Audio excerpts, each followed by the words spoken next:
Hey everybody, in this video we're going to look at how the Clippers' loss on Wednesday could be defined as make or miss.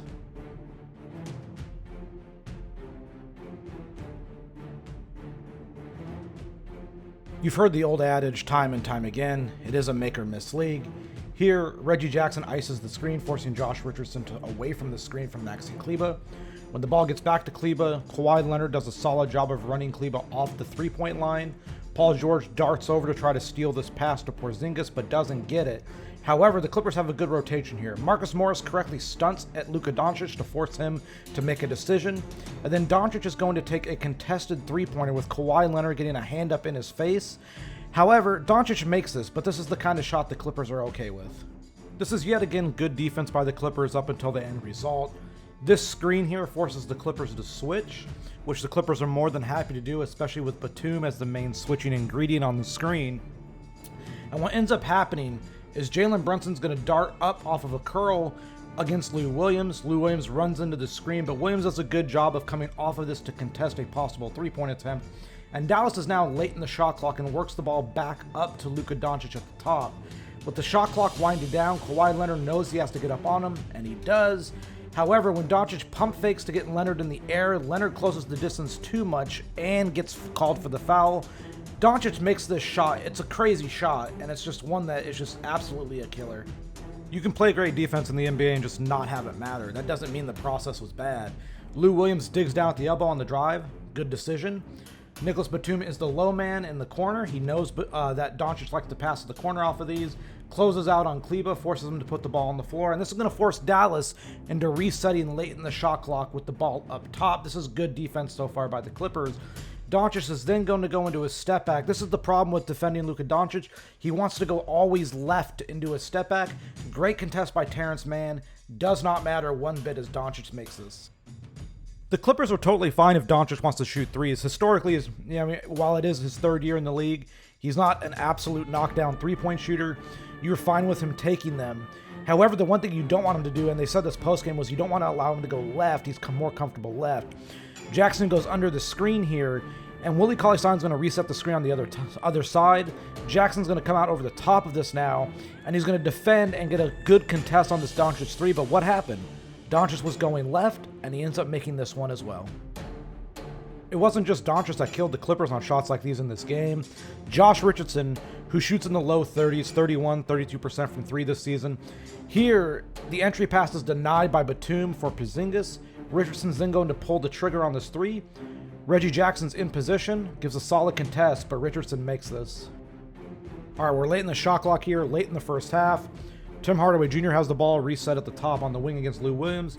Paul George is going to be shaded over to supply some help for Williams. This allows Hardaway to pass to Richardson. And George does get lost here on this little stutter step dribble by Richardson. However, he recovers to give a great contest on this three. Richardson makes this, but these are tough shots that the Dallas just hit all game long. The Clippers like to show and recover against Doncic at times. Here's Reggie Jackson. There's the show. As he goes to recover, Paul George is going to come off of this. It is going to give a solid, not great, but solid contest. However, once again, Luka Doncic going left. It is a contested three, and he also makes this shot as well. Honestly, overall, the Clippers played really good defense in this game. It just didn't matter. Batum pokes the ball loose away from Doncic, which is going to force Dallas into a scramble here late in the clock again. Dallas just killed the Clippers on late shot clock threes. As Doncic comes off of this, he's going to stutter step and then cross over into a step back. There's the step back right there. Batum is going to close the gap, uses his length to contest, but guess what? It doesn't matter, and it didn't matter all night long.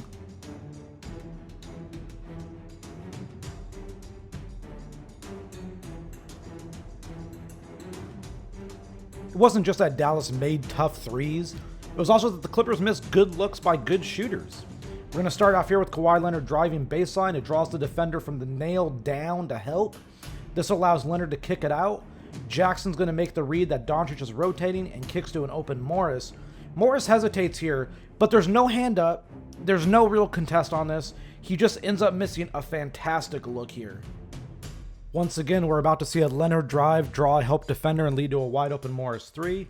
As Leonard starts to drive, watch the defender in the corner. He's going to dig down on Leonard's move, which allows Leonard to find Morris in the corner. He's open. This is a great look. However, for the Clippers, Morris ends up missing this.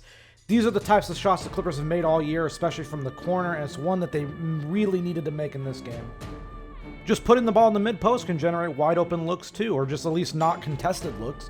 As Paul George gets here in the mid-post against Josh Richardson, the defender on the elbow sagged off of Leonard. George hits Leonard. This is a clean look. This isn't really that contested.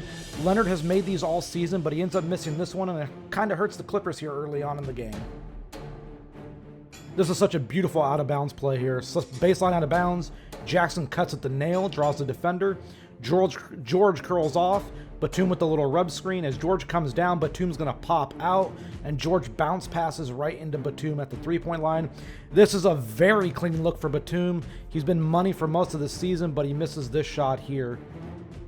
This isn't the cleanest process play for the Clippers on offense, but it's one that generates a high-quality look for them, so you have to look at it and assess if this is the kind of look they want, and it is.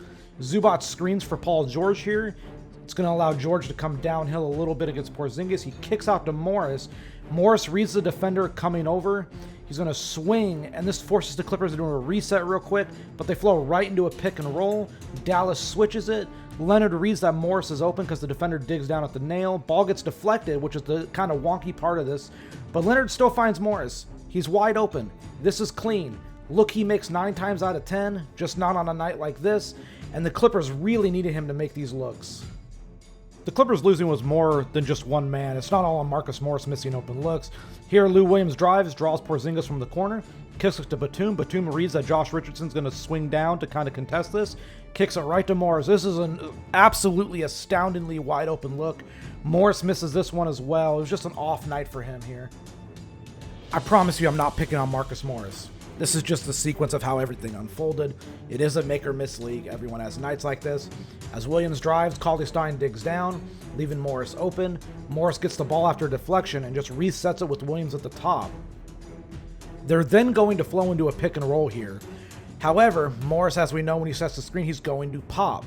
He pops, Williams hits him, clean look, no contest from Cauley-Stein. He misses this. It could have kept the deficit down to 6 early in the fourth. All right, here we go. Middle of the fourth quarter, you're down by 12. You're looking for any kind of spark to get you back in. Lou Williams gets into the defender. Defender tries to sell this call. No call from the referee.